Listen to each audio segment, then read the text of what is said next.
Camaradas, amigas, amigos, companheiras e companheiros, sejam bem-vindos ao último vídeo sobre a série de Poder Popular de Socialismo, de Comunismo aqui no canal.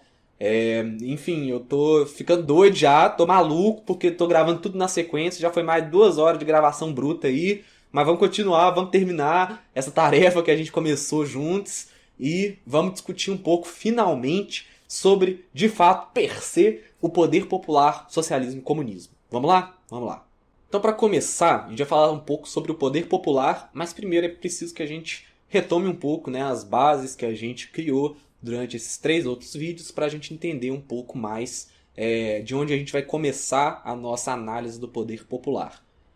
A gente falou um pouco sobre a questão do Estado, né, e como o Estado é uma forma legitimadora da violência e da coerção, da ditadura burguesa, da ditadura da classe dominante pela classe dos dominados. Né? A gente deixou bem claro as premissas de Lenin, né, que são as premissas que não existe conciliação de classe, não existe reforma interna, existe a destruição do Estado burguês, e a gente levou em conta também que o Estado proletário socialista ele definha em direção ao comunismo, definha em direção ao seu total desaparecimento.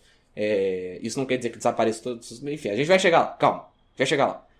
Mas a gente deixou isso bem claro e a gente colocou também a análise do Mesaros sobre o sistema de capital e botou ali no Estado proletário socialista mais uma tarefa que é destruir o conteúdo do sistema de capital e da autorreprodução e do sociometabolismo do sistema de capital. Beleza? Esse é o ponto que a gente vai começar. Então vamos lá. Primeiro, eu gostaria muito de recomendar para vocês um artigo do site do PCB que chama, se eu não me engano, Poder Popular, um debate teórico importante, algo assim. Vai estar aí na descrição, vai estar na tela também para quem quiser dar uma olhada no nome de verdade, né? Porque eu não sei se eu falei certo, mas vai estar na descrição, nas referências bibliográficas, que recomendo todo mundo a leitura. É um texto maravilhoso, um texto extremamente bem escrito, que trata dessa questão do poder popular, dessa questão do debate teórico que envolve o poder popular. Eu recomendo para todo mundo, afinal de contas é o partido que eu milito. Então, tá todo mundo recomendado a conhecer o PCB, inclusive, e a ler esse artigo também. Então, o que é e o que não é o poder popular, né? O poder popular ele é uma forma organizativa da ditadura do proletariado e das camadas pobres, né? Das outras classes exploradas que são representadas por esse poder também. Por exemplo, os camponeses, né? Como Lenin coloca, né? Os soldados que são camponeses e trabalhadores vestidos de farda, né? Enfim, essas camadas pobres exploradas consolidam a ditadura do proletariado e o poder popular é a forma organizativa dessa ditadura. Né? O que não é o poder popular? O poder popular não é o que a teoria reformista coloca como sendo o poder popular, que é esse quarto poder mediador dos outros 3 poderes do Estado. Isso não é o poder popular, isso não caracteriza na teoria leninista, na teoria marxista, etc, etc, o poder popular. O poder popular não perpassa a forma organizacional do Estado burguês. O poder popular é a ditadura do proletariado, é a noção do pós-capitalismo, do rompimento com o capitalismo, da instituição organizativa da ditadura do proletariado e das camadas pobres. Beleza? E entender o caráter do Estado burguês, entendendo também que não existe uma reforma interna que vá destruir a legitimação desse Estado para consolidar a forma reprodutiva do capital, entender isso é entender que a teoria que faz com que o poder popular se transfigure em um quarto poder mediador é uma teoria, no mínimo, irreal. No mínimo. E também, o que não é o poder popular? O poder popular não é o Estado proletário socialista. Ele é o embrião desse Estado proletário socialista. Sobre as bases do poder popular, se populariza, se diversifica nos meios gerais da população a sua ditadura, a ditadura do proletariado, a ditadura da maioria sobre os elementos contra-revolucionários, sobre a burguesia. E essas bases organizativas, elas se consolidam sobre a forma de uma democracia radical. Ou seja, democracia radical é necessária para o poder popular, mas democracia radical é uma das estruturas. A democracia radical não é poder popular. Não é. A gente já falou que poder popular é a forma organizativa da ditadura do proletariado, das camadas pobres, beleza? A democracia radical faz parte disso, mas não é só isso.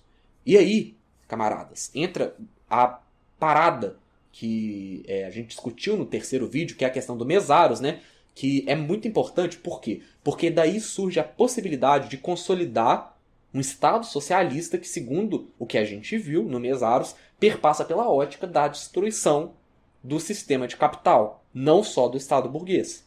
E é importante citar também que existe a questão da dualidade de poder, né, que entra muito na discussão de Lenin, de Trotsky, de Gramsci, e que não perpassa necessariamente por extensão a teoria central do poder popular, mas está inserida e é importante entender isso também, é importante estudar por fora, né, para entender mais sobre o poder popular, essa discussão da dualidade de poder, né, que foi uma ferramenta que foi posta em prática ali na Rússia. A questão dos soviéticos com a República Democrática Burguesa ali e tal. Enfim, os escritos do Trotsky sobre a dualidade de poder na Rússia são maravilhosos. Eu recomendo todo mundo dar uma lida também para entender mais sobre essa questão do poder popular. Entendido o que é o poder popular, e principalmente o que não é o poder popular, que eu acho que é tão importante quanto entender o que é entender o que não é, né? Vamos entender então o que é e o que não é o socialismo. O socialismo ele é uma ótica de organização produtiva, de organização socioeconômica, de organização distributiva, de organização ontológica, que não perpassa os limites imperativos do capital e os limites imperativos da socio-reprodução e da expansão do sistema de capital. E eu não estou dizendo que não existam contradições no socialismo. Pelo contrário, né? Existem contradições e essas contradições ainda existem no momento do socialismo do poder popular. Por isso é importante que não se fixem, né, nessas determinações pontos de chegada e pontos de saída. A gente falou um pouco disso no primeiro vídeo, mas é bom retomar e aprofundar um pouco sobre isso, né? Não é bom a gente colocar pontos de chegada, pontos de saída sobre essa questão do poder popular, sobre a questão do socialismo e tal. Por quê? Vamos lá. Porque esse processo ele não é uma definição mecânica, não é uma definição prévia, né? Não é um processo de definição prévia do nosso julgamento. Ele perpassa, ao contrário, as bases de análise, de ação, que se contextualizam pela dialética, que se contextualizam, portanto, pelos agentes contraditórios da dialética, pelos agentes das antíteses e pelas sínteses que são geradas. Ou seja, se a gente está falando de uma sociedade que existe em classe, a gente está falando, obviamente, da dialética da luta de classes. Portanto, volto a afirmar, é mais correto colocar uma experiência socialista, um país, etc., etc., como avançando ou não avançando ao comunismo, como avançando ou não avançando ao socialismo, medindo e visando suas reações, suas ações, seus avanços, retrocessos, dentro do quadro do pós-capitalismo, dentro do quadro do socialismo. Isso é muito mais interessante e é muito mais correto do que se analisar um país com determinações prévias, né? Com colocações que vão fazer com que esse país seja ou não seja pertencente a algum tipo de linha correta, sabe? Linha messiânica. Não é sobre isso. Eu acho que o debate não perpassa isso. Sem analisar os avanços, os retrocessos, a luta de classe, a dialética, sem analisar isso tudo, levando em conta essa contribuição gigantesca e revolucionária do Mesaros, né, sobre o sistema de capital, sobre o pós-capitalismo, sobre o poder popular, sobre essas bases, não fazer isso, camaradas, é deixar a análise muito rasa. E essa análise muito rasa normalmente é utilizada para justificar a sua linha, que está incorreto, né? A linha não tem que ser justificada por uma análise da realidade que seja categórica. Muito pelo contrário, sabe? A linha ela proporciona ferramentas para análise da realidade. Uma análise real, uma análise materialista, uma análise dialética da realidade. Do quadro de forças dessa realidade, dos avanços, dos retrocessos, da luta política, da luta de classes, tudo isso. Tudo isso está inserido dentro das ferramentas que a linha proporciona. A linha não pode ser usada como ferramenta a ser justificada por essa análise. É o contrário disso. E existem essas contradições dialéticas e elas são importantes ser analisadas, né? A gente vai analisar essa experiência, a gente tem que analisar as contradições dialéticas existentes nelas. Vou dar um exemplo. A gente tem hoje a Coreia Popular, né?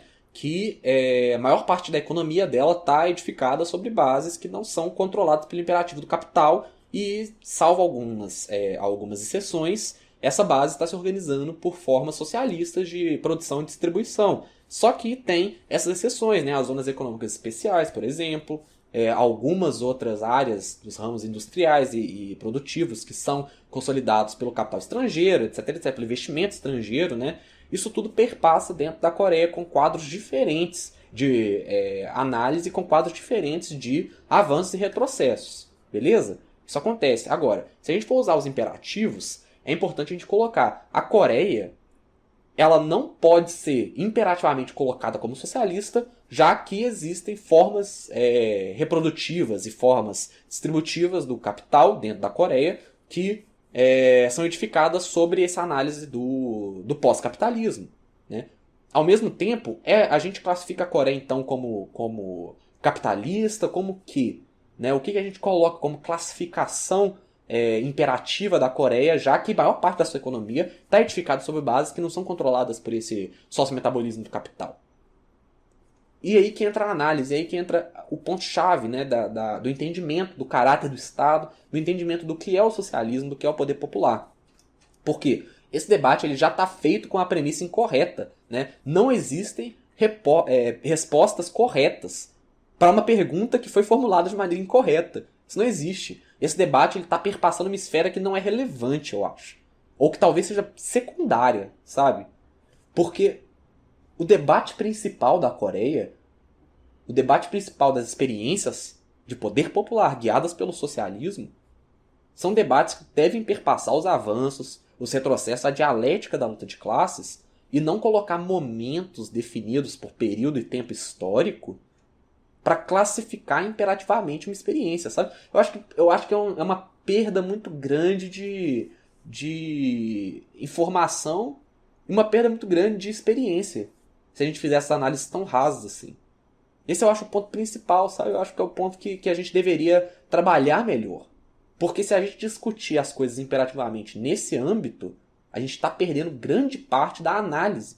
A gente está perdendo grande parte da materialidade, da luta de classes. A gente está perdendo grande parte dos avanços e dos retrocessos. A gente está perdendo grande parte de tudo, basicamente. E entender se experiências, né, de cunho socialista ou de poder popular, etc., avançam ou retrocedem, né, para a questão do comunismo, para a questão do socialismo, etc., isso perpassa também, e é muito importante a gente entender isso, perpassa pela análise, pela via, pela linha que você está utilizando. Né? E por isso os debates são tão importantes. Por isso que eu digo muito que os debates das linhas teóricas, eles não podem ser esquecidos. Né? Tem muita gente que gosta de botar para debaixo do tapete falando que eles estão superados. Eles realmente são colocados hoje em dia de maneira que podem ser superados, sabe? Porque eles são colocados da maneira errada. Mas os debates entre linhas, eles são importantíssimos. Eles são tão importantes ou mais importantes do que a própria linha. Né? Debater essas linhas e verificar empiricamente e teoricamente a realidade, a efetividade, a materialidade dessas linhas na realidade efetiva, isso é de maneira essencial, sabe? É essencial. Debate trotskista com debate stalinista, com debate leninista, com debate maoísta. Todos esses debates, eles são muito importantes se eles forem colocados sobre a esfera correta do debate. O que hoje eles não são, como eu já disse antes. Hoje o debate ele perpassa muito raso. Só que esse debate não pode deixar de acontecer. Eu acho que o caminho é o contrário. O caminho ele não pode ser deixar de fazer esses debates ou dá-los como superados. Muito pelo contrário. Esses debates não só não estão superados, como a realidade efetiva mostra que eles não estão superados. Mostra que há necessidade de debater essas linhas, mostra que há necessidade de se enfrentarem essas linhas. E isso está muito longe dessas linhas agirem como inimigas. Que essas linhas não têm objetivos estratégicos semelhantes, não têm o objetivo de acabar com a burguesia, acabar com o sistema de capital, revolucionar as bases estruturais do nosso sistema produtivo e distributivo. Não perpassa por isso, não perpassa pela inimizade, não perpassa pela falta de união tática na ação. Muito pelo contrário. Esse debate só enriquece as linhas. Bom, passando por isso, vamos falar um pouco de comunismo. É o seguinte, mesma lógica, o que o comunismo é, o que o comunismo não é. O comunismo, ele não é um Estado operário. E ele também não é caracterizado pela anarquia produtiva e distributiva. Muito pelo contrário, nos dois casos, muito pelo contrário. O comunismo é uma forma, é uma ótica de organização totalmente dependente e proporcionalmente criada pela materialidade do socialismo. Ou seja, o comunismo, ele vem do socialismo. Não de maneira mecânica, de maneira etapista. Ele surge como possibilidade acionária, como ótica organizativa possível, diante da efetivação do socialismo. diante dessa efetivação. Esse é o debate que Lenin, por exemplo, traz no debate contra os anarquistas, pelo fim do Estado, pelo definhamento do Estado, e que Engels já trouxe muito antes, e que Marx também traz. Enfim, esse é o debate. É sobre isso que é o comunismo. No comunismo, camaradas, não existem contradições entre classes na sociedade e, portanto, não existe essa movimentação antagônica de seus interesses, né, que resulta, proporcionalmente, na luta de classes. Sem a noção da luta de classes, não existe a necessidade de legitimar interesses de classes. Sem a necessidade de legitimar interesse de classes, não existe a necessidade de aparelhos que realizem essa legitimação. E sem a necessidade de existirem aparelhos que legitimem esse tipo de organização, também não existe a necessidade da organização estatal.